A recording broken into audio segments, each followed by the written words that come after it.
So my son was telling me a story about his friend and how he doesn't have a really good relationship with his mom and dad. My son was telling me a story about his friend and how his friend doesn't have a good relationship at home.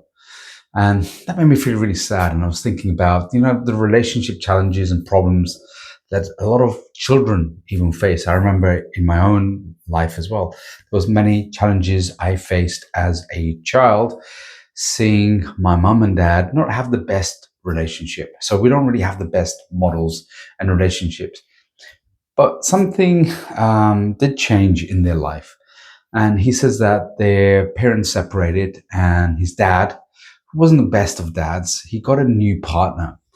And what he found was that the new partner she was really kind, generous, loving. And over time, he saw that his dad changed. He started to soften up a bit more, relax a bit more, work on his anger issues more. And, she had a real good impact in his life. Whereas his ex-wife, his ex-partner, had a different impact. They made each other worse. So one of the biggest lessons, you see this on the internet. You always look on social media, there's always going to be guys complaining about women and women complaining about men. And these really fuel the algorithm. So if you're seeing a lot more content on that, because that's what the algorithm wants, that's what people get really angry and annoyed about, that's where people will start to, confirm their biases and get more antagonized. And that's what gets more shared, more comments on. But the good stuff is what you don't really hear. The social media is great at telling you all the negative stuff. So it's very natural for guys to get bought into this aspect.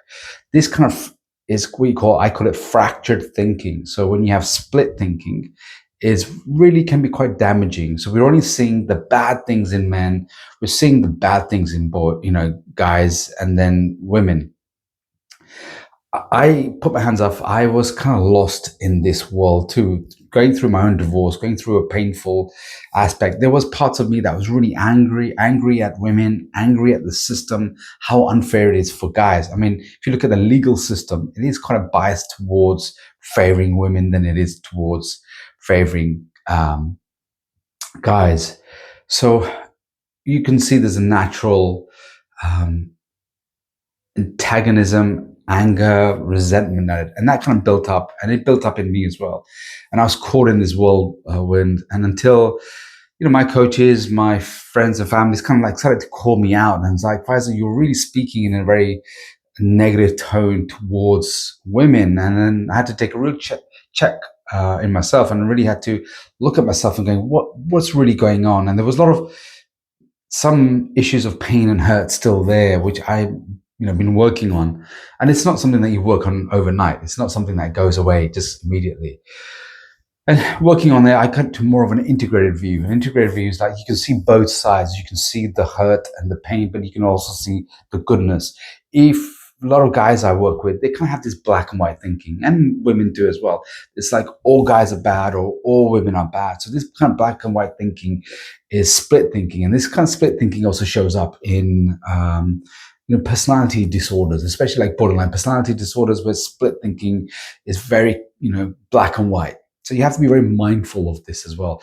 And you have to always start looking at things from a more of a higher place, which is like more integrated view, which is like, okay, things are going to be bad, but what's on the other side? Like a coin has two sides. No matter how thin you slice something, there's always going to be two sides to it. So let's look at the positive, the negative, and everything else in the middle as well. So that's where you want to be heading towards. So start really focusing on looking at both sides, just on one side. So, all men are bad or all women are bad. We need to start integrating the characteristics. So one of the things that you can really do is not only to do black and white thinking, but also start looking at what creates those type of relationships. And it always comes down to one thing. The one thing is most of us, right, we're not, we can attract people in our lives. Women can attract a lot of guys in their life, and some guys have problems with attraction, but we do attract partners and people in our life, the problem isn't always about the attraction. I attract, you'll hear a lot of women say, I attract a lot of idiots. And you'll hear guys saying, I attract a lot of crazy women. The problem isn't about the attraction. The problem is who you're selecting.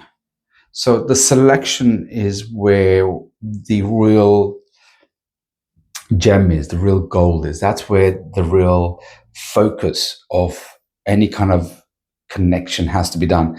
And it's not always just about in dating, but also, for example, in who you're going to select as a co-partner for a business venture, friendships, someone to invest in a house with, invest in a business with. These are all things that all come down to selection. I've been called many times I have a few clients who are investors and they've invested in some companies and there's been some problems with co-founders. And I've gone in and you can see that the same relationship pattern that runs their life is also running their business. So they've selected someone on a fast attachment. It ticked all the chemical boxes. Oh, this sound great. They will do a lot of amazing things. But when it came down to, say, the difficult things where they were conflict avoidant, they would lie, they would not put in the effort, and they over exaggerated some of the aspects of what they could do and deliver. That was down to not having due diligence. So fast attaching, trusting them way too quickly, and seeing a fractured side of them, which is like, oh my gosh, they're really amazing. And that's the same thing that happens with that black and white thinking is when you get with a partner, you're thinking, wow, she's amazing or he's amazing, but they're not looking at the integrated view of an individual. Is like, okay, they have these really good, amazing things, which they put them on a pedestal. But also they have these other aspects of them, which I want to consider. Will they make a good partner? Will they make something that I want for a future and commitment? So you always have to consider there might be some relationships you're looking for, maybe short-term, mid-term. But if you're looking for relationships that are going to be long-term commitment value, then you have to make a deeper assessment on them. So it always comes down to your selection process. Whereas my son's friend's dad, later on he learned some lessons and he had a better selection process. He selected a good woman in his life. So imagine what your life would be like, or the future life would be like, if you started selecting good people around you, good partners, good friendships, good network, good people around you. And then, of course, you have family that are not always, you can't always choose who you hang out with in your family, but what you can do is you minimize your exposure to that negative individual. So you might have somebody in your life that you have to spend time with, you live with, and you can minimize your exposure with them and minimize sometimes even conversations with them. I know people who can't stand their mom or their dad or their brother or sister, and they get into this useless arguments with them and useless trying to prove them, trying to justify themselves. So again, these are waste of time and energy. So again, remember, black and white thinking will only keep you separated and keep you fractured. So we're going to be able to think in gray aspect of it. And when we think in gray aspect of it, we're better at selecting people as well. Hope this was valuable. I'm Faisal, Coach Faisal from Masculine Charisma, where I'm helping guys to really stand proud of themselves. So if you're really struggling right now when it comes to selecting, going out, being more charismatic in the world, instead of being a nice guy who finishes last, check out my website. There's a link in the description. So I'm helping guys, supporting them, coaching through them in one-on-one coaching and also through group coaching. All right, we'll see you in the next one.